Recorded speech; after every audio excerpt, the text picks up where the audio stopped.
All right, are you Oh, guys seeing my screen there? we're seeing your screen. So everybody, our next presenter is Mark White.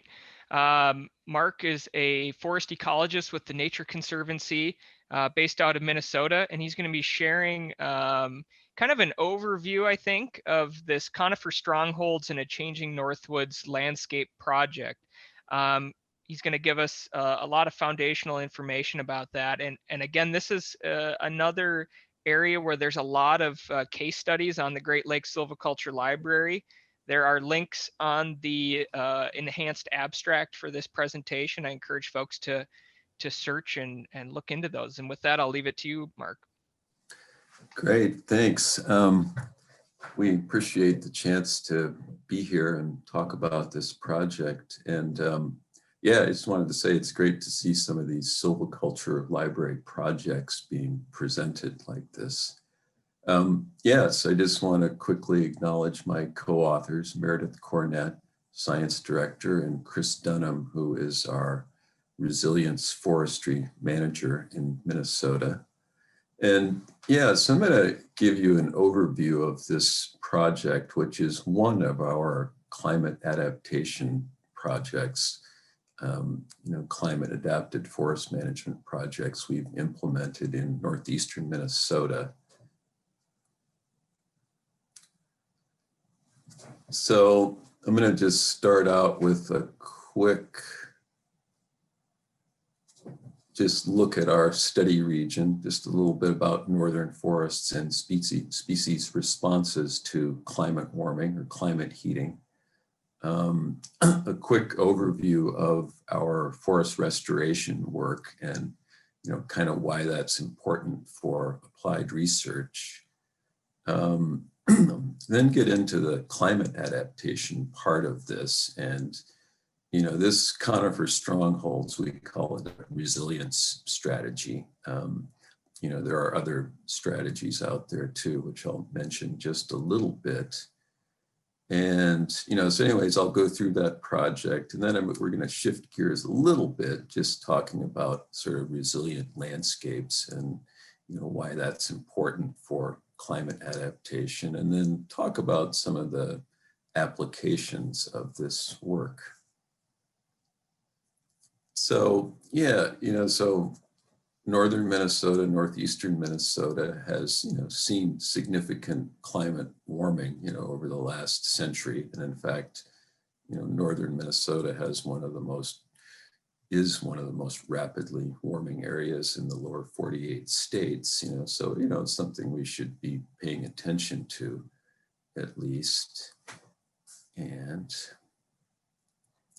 so, when we have this, rapid warming, climate heating or whatever we want to call it, we have to think a little bit about, species responses to this warming. So we have these boreal tree species, which are essentially at the warm edge of their range. We have temperate species, which are at the cool edge of their range. And right now, those boreal species are dominant in this region. And, sort of what the dynamic is, I think, in a sort of the big picture is that those boreal species, have higher cold tolerance, but they have lower growth rates, right? Whereas temperate species, oaks and maples, have lower cold tolerance, but significantly higher growth rates. So, with this, rapid warming, those temperate species, do have this competitive advantage, as we get warmer.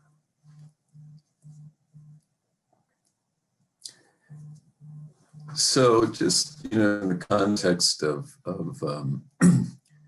sort of forest restoration is really a big part of our forest work in Minnesota, and particularly in northeastern Minnesota. And, I think at this point, we're working on about 20,000 acres, 4+ million trees. And, this program is run by Chris Dunham, our resilience forest manager, along with his crew, Justin Pizzuaro, Rachel Mason, and Aaron Johnson.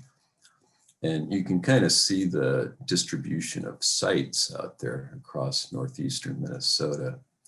And typically, we're doing, 300 to 500,000 trees a year, browse protection, release, and a lot of this, is really based more on this historic range of variability, right? Focusing on conifers and trying to restore some of that diversity on managed and sort of more degraded sites.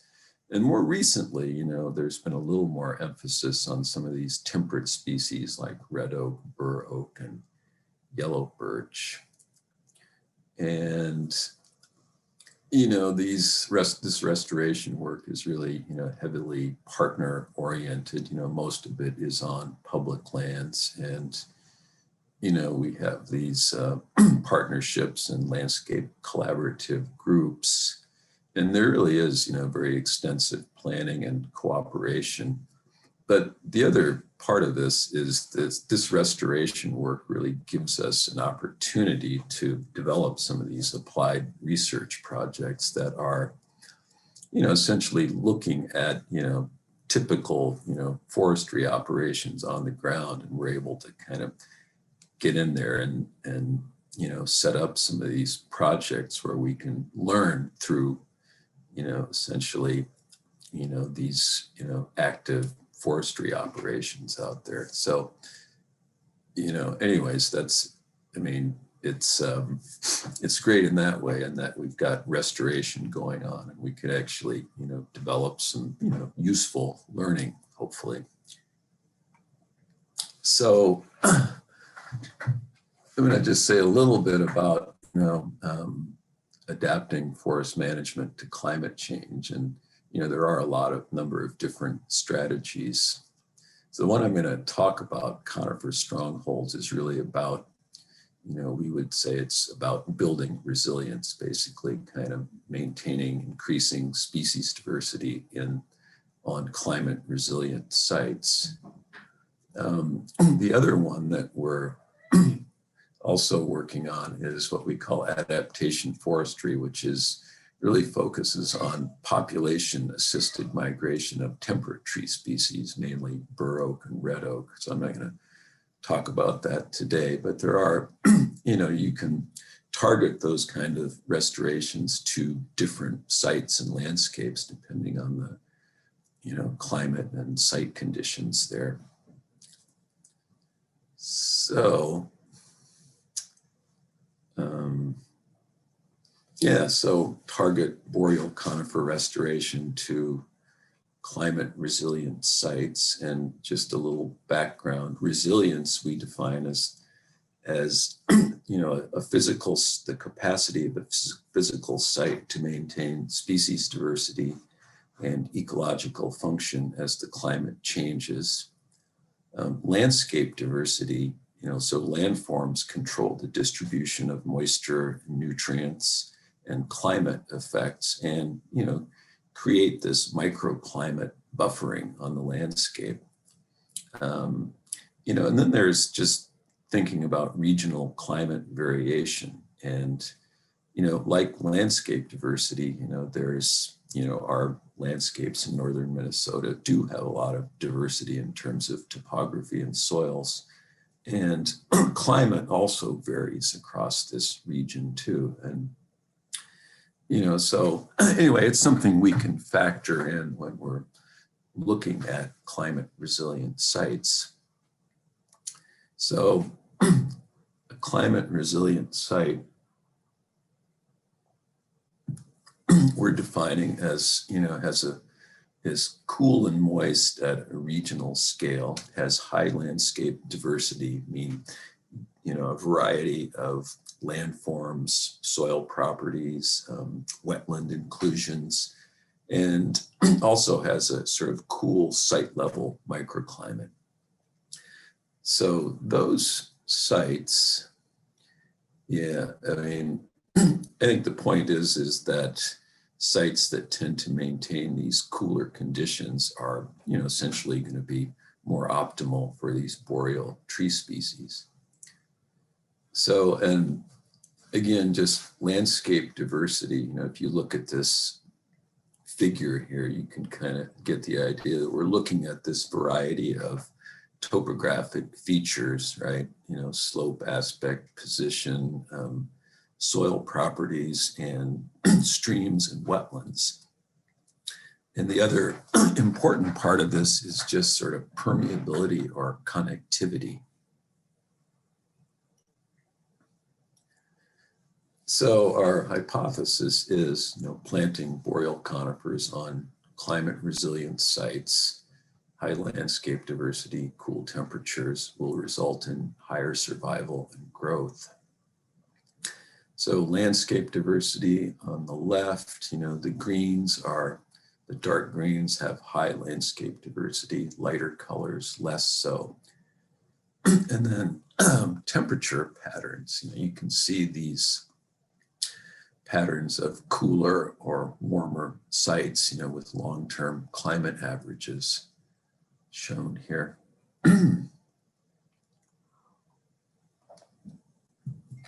Yeah, so we planted about 110,000 conifer seedlings across these resilient and non-resilient sites. 2017, 2018, primarily white pine, white spruce, black spruce, cedar, tamarack, jack pine, and red pine. And so what we do is we then classify these sites by landscape diversity and by temperature. So essentially we have 4 classes of what we're calling resilience classes that we can use to sort of test this hypothesis.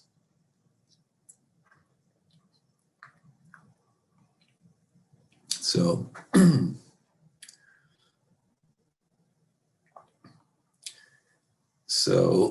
so as part of this, we've got about 150 permanent monitoring plots on a subset of these sites that, excuse me, represent those resilience classes. Baseline measures were completed in 2019. And then we also are looking at these research natural areas as unmanaged areas that represent sort of background natural regeneration and forest conditions. We've got temperature loggers out there, and we will be remeasuring those hopefully this year and then again in 2024. So anyways, you can see kind of our different classes of sites, high landscape diversity, warm, high landscape diversity, cool, low landscape diversity, warm and cool. So, just a few points here. These are mixed species plantings. We want to enhance diversity. A lot of these are recently harvested sites, and we're trying to get, our target is generally about 400 trees per acre. Riparian zones are another area we're focusing these plantings on. There's natural openings, or we're creating new gaps. And, the goal is to maintain and restore conifer cover in those riparian zones. We do use native plant community class, in determining what group of species we plant there. Browse control, release treatments are important. In this project, it was, Lake County, St. Louis County, Minnesota DNR, and Superior National Forest, which I left out somehow. So just to think a little bit about this cold tolerance growth trade-off. So what we're looking at, this is net photosynthesis under warming treatments. And you look at these species groups. So the x-axis is the center of their geographic range, in latitude, right? Under warming treatments, these maple oak groups, have much greater photosynthesis relative to the spruce fir groups, So so the idea is these cooler sites are going to be suboptimal for those temperate tree species. And so, maybe you could do some assisted migration, southern ecotypes for these boreal species might perform better at their warm edge, but of course it's those opportunities are pretty limited, but we did include some southern seed sources here for white pine and white spruce. So that's something else we'll be able to look at with this project. So just a few lessons learned here. So document the origin of seed sources, even within seed zones, to help understand seed source fitness. Establish those small scale experiments when you can that both restore forest and provide information on seedling performance. Keep notes on seed source info, seedling age, stock type, container, bare root, nursery, seed lot number, all that stuff. And, that's really important, when we want to attribute, success or failure, was it because of the, source material, or was it because they were bare root, on rocky sites, where containerized would be better? So all that information, I think, is really, we think is really important in, to document over time. So I'm going to shift gears just a little bit here, because we're talking about, resilient landscapes and sites. So we have mapped this sort of essentially across the continental United States. And so these are resilient landscapes, based on landscape diversity, sort of microclimates, connectivity. And this also incorporates something called climate flow into it, which is really how organisms may migrate across the landscape as climate changes. And, so resilient sites, climate flow, and, biological diversity. So this is kind of the national scale map of resilient sites, which we have. And you can see a lot of northeastern Minnesota is dark green, based on soils, geology, topography, microclimates, and human modification too, which, has a lot to do with connectivity. And finally, climate flow. So what this shows for about 100 taxa, excuse me, it's how species would track essentially their ideal climate conditions as climate warms over time, right? So it kind of gives us an idea of where those important kind of corridors are for climate flow. And, it's modeled, it's mapped, but it gives us at least some ideas on, how species may shift over time and sort of where they're, where they might track in their migrations.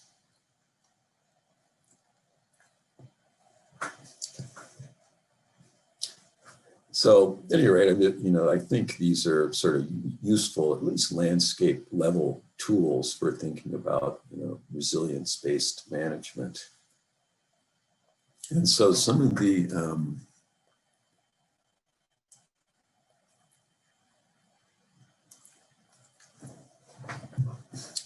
applications, excuse me, boreal conifer restoration on climate resilient sites, recently harvested area or areas with low stocking or degraded stands, it's, the riparian zone restoration, the goals there are, maintaining shade, attenuating snow melt, coarse wood inputs into streams, those kinds of things. And, maybe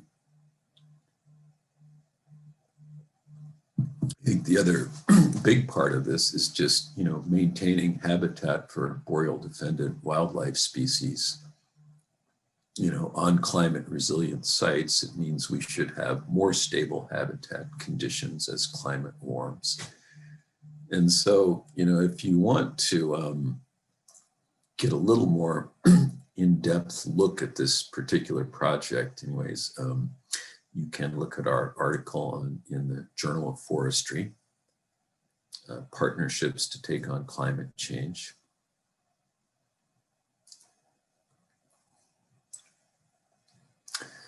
And, just a little bit more on climate resilient sites. And, you can, there's some pretty good climate mapping out there that shows regional trends in temperature and precipitation, like the PRISM Climate Group out of Oregon State. And that's what we use to do this work. We can look at some of these shorter and longer term averages of temperature and precipitation and, and try to, map out where some of these climate resilient sites are more likely to occur. And, these resilient and connected networks, it does give us this national scale mapping of resilient networks. And it,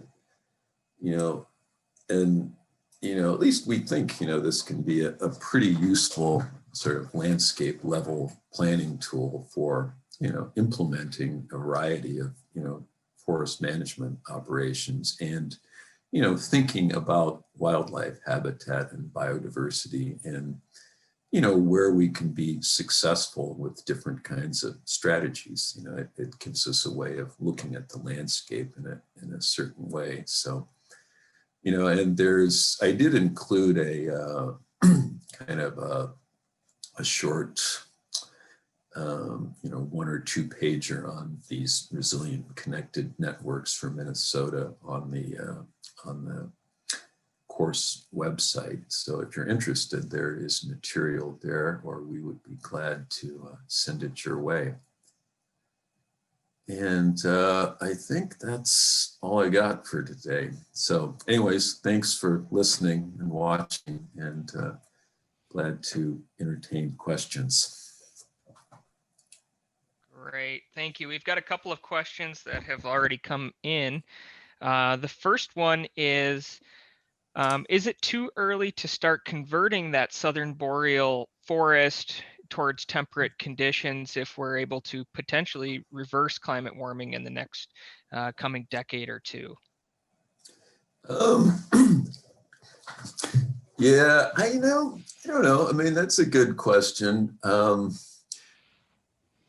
So what I would say about that is that, if